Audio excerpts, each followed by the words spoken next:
పోరాడడానికో ప్రభుత్వం తీసుకొచ్చిన నిర్ణయాలని తప్పుపడడానికో మాత్రం కాదు. ఆత్మగౌరవం అనే సమస్య ఎందుకు వచ్చిందంటే స్కూళ్ళల్లో టాయిలెట్ల ఫోటోల నుంచి ప్రతిదీ ఇంటికి పాంప్లెట్ల డిస్ట్రిబ్యూషన్లో కానీ లేకపోతే ప్రతిదీ ఇంటింటికి వెళ్ళి సర్వేలని చాలా మనస్తాపానికి గురయ్యి ఈరోజు రోడ్డు ఎక్కిన పరిస్థితి గురయ్యింది. గతంలో వాలంటరీ వ్యవస్థ ఉండేవారు, ఇప్పుడు ఆ వ్యవస్థ లేదు. ప్రభుత్వానికి మేము ఉద్యోగులుగా ఏ గవర్నమెంట్ వచ్చినా సరే హ్యాండ్ అండ్ గ్లౌజ్గా వర్క్ చేయడానికి ఎప్పుడు ఉద్యోగి సిద్ధంగానే ఉంటాడు. కానీ గతంలో వాలంటరీ వ్యవస్థ ఉంది, ఇప్పుడు లేదు. కారణంగా వాలంటరీ వ్యవస్థను పెట్టమని కానీ తీసేయమని కానీ చెప్పే అధికారం ఉద్యోగంగా మాకు లేదు.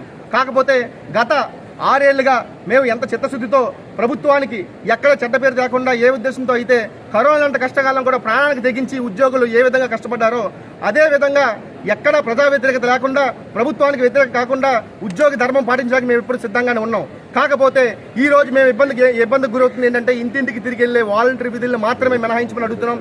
ఇంకా మా మిత్రులు చెప్పారు నేషనల్ ఇంక్రిమెంట్లు కానీ లేకపోతే ఫినాన్షియల్ నాన్ ఫినాన్షియల్ చాలా మా ఎజెండాలో పెట్టి ఆల్రెడీ సెక్రటరీ గారితో మాట్లాడటం జరిగింది.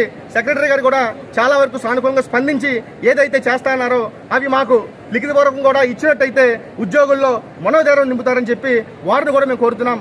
అదేవిధంగా డోర్ టు డోర్ విధుల్ని మినహాయించమని ప్రభుత్వాన్ని విన్నవించుకుంటున్నాం.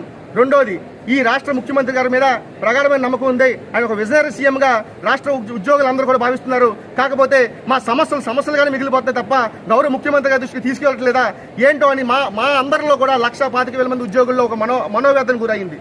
అందుకే రాష్ట్ర వ్యాప్తంగా ప్రతి జిల్లాలో కూడా ఈ ఉద్యమాన్ని చేపట్టారు తప్ప మాకేదో ప్రభుత్వాన్ని మేము గొంతమ్మ కోరికలు కోరట్లేదు.